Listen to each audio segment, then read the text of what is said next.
Hello everyone, नमस्ते सबैजनालाई। आज म एउटा गम्भीर कुरा लिएर आएको छु युट्युबमा।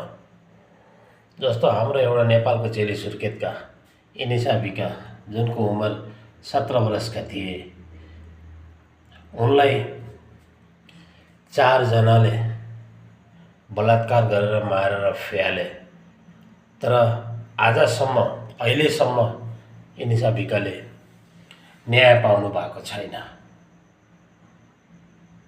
यो के हो नेपालको कानुन? म के भन्न चाहन्छु भने बालन सरकारलाई, किनकि बालन सरकार अब हाम्रो नेपालको नयाँ सरकार बन्दै हुनुहुन्छ। तर उहाँलाई मैले यो मेसेज पुर्याउनको लागि आज म युट्युब मार्फत भन्न चाहन्छु। र साथीहरू, हजुर सबैजनाले यो भिडियोलाई सेयर गरेर हुन्छ कि कसो गरेर हुन्छ उहाँसम्म यो भिडियो पुर्याउनु होला। श्रीमाननीय प्रधानमन्त्रीज्यू बालन सर, हजुरसँग म प्रार्थना गर्दछु कि इनिसा बिकाको लागि न्याय चाहियो। हामीलाई न्याय चाहियो।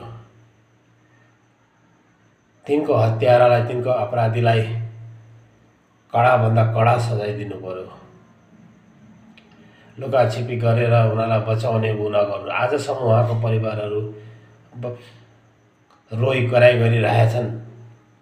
लास पनि तपाईँहरूले उहाँले दिनु भएन, उहाँले पाउनु भएन, अझैसम्म उनीहरूले हेर्न पाएन भन्ने मैले फेसबुक मार्फत देखेँ। मलाई साह्रै रिस उठेर आयो। अगर म नेपालमा हुन्थेँ भने र मेरो त्यत्रो पावर हुन्थ्यो भने मैले के गर्थेँ? यस्तो रिस उठेछ मलाई, मैले के भन्नु। हेर्नुहोस् बालन सरकारजी, हजुर प्रधानमन्त्रीको शपथ लिनुभन्दा अगाडि यो काम चाहिँ गर्नुहोस्। एउटा नाबालिग चेलीलाई न्याय दिलाउनुहोस्।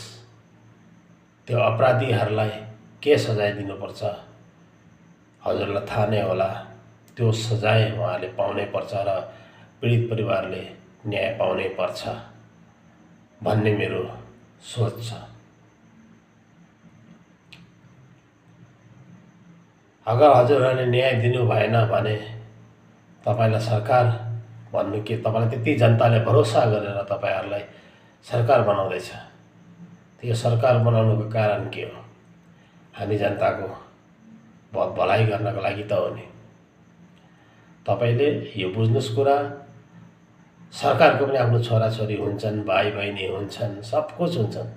त्यही कारण तपाईँले केही नसोची अघि नगरिकन जसरी भए पनि यो इनिसा पहिलो केसमा त अब पहिलो सरकार हुँदा कोले कस्तो के गरे त्यो न्याय पाएन। तर यसपालि चाहिँ यो न्याय चाहिँ पाउनै पर्ने हुन्छ। तपाईँले कडाभन्दा कडा सजाय अपराधीहरूलाई दिनै पर्छ र सारा जनताले थाहा पाउन् कि आइन्दा यस्तो गर्दा के सजाय पाइँदो रहेछ भन्ने कुरा। सिधै फाँसीको सजाय हुनुपर्छ, सिधै फाँसीको सजाय। बिच चौरायामा सबै जनताले देख्ने गरी 4 जनालाई बिच चौरा बाटोमा ल्याएर फाँसी लगाएर झुन्डाएर मार्नुपर्छ यस्ता अपराधीहरूलाई। यही भन्न चाहन्छु। जय बालन सरकार, तपाईँले यति चाहिँ गरिदिनु होला। हामीले अरू केही चाहिँदैन। त्यो नानीलाई न्याय दिलाउनु पर्यो, त्यो नानीलाई न्याय दिलाउनु पर्यो। हवस् त, नमस्कार सबैजनालाई। फेरि भन्न चाहन्छु, यो भिडियो धेरैभन्दा धेरै सेयर गरेर सरकारसम्म पुर्याउने प्रयास गर्नु होला र हाम्रो नानीलाई न्याय दिलाउनुलाई सबैभन्दा धेरै सेयर गरेर सबैसम्म पुर्याएर न्याय दिलाउनु होला। Okay, by.